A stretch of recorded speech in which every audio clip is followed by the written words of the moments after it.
동료 글밭 11월 15일 수요일 한반도의 비핵화는 아니. 지난 7일 트럼프 미국 대통령은 우리나라를 국빈 방문하여 국회에 연설을 하였습니다. 당일할까 트럼프 특유의 돌발 발언은 없었습니다. 북한을 비방하고 장황할 정도로 우리나라를 칭찬하였지요. 깨알 칭찬으로 좀 멋쩍게 느껴질 정도였으니까요.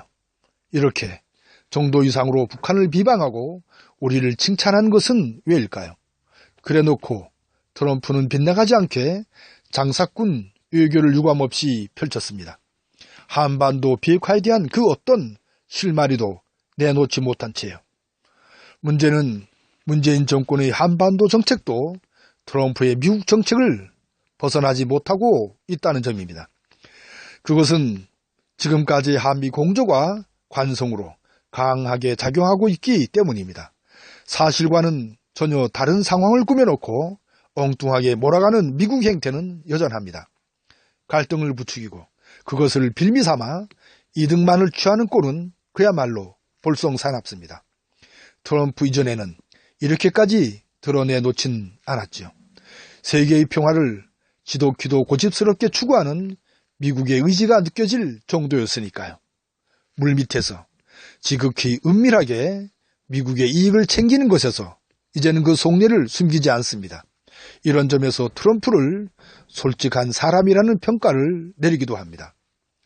어제 한반도 비핵화 문제, 좁히면 분단에서 평화로라는 제목의 북한 이야기가 있었습니다.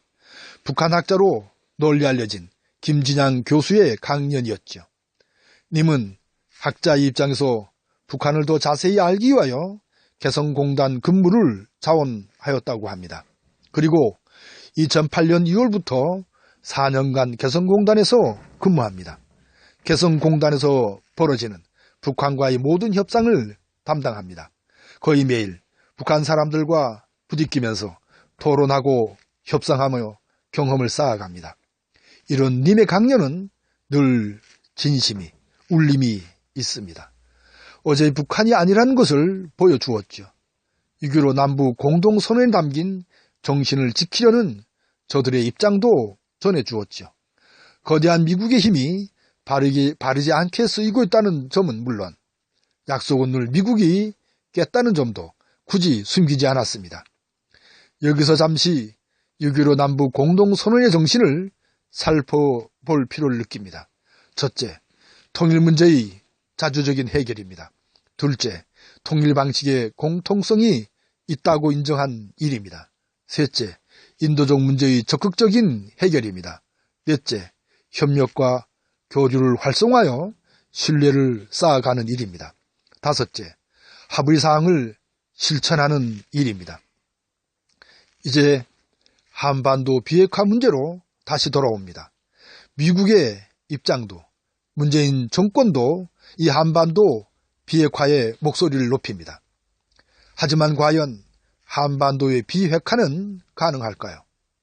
그 답은 2017년 9월 3일 풍계리에서 6차 핵실험으로 수소폭탄 시험을 한 것에 들어 있습니다. 정녕 트럼프의 미국과 문재인 정권이 몰라서 한반도의 비핵화를 주장할까요? 그건 아닐 테죠. 그 속내를 우리 무지렁이 백성들은 모를 리가 없습니다. 있는 그대로 북핵을 인정하는 데서 그 실마리를 풀 수 있을 것이라는 충고를 드립니다. 이 수요일 새벽에요. 아무튼 고맙습니다.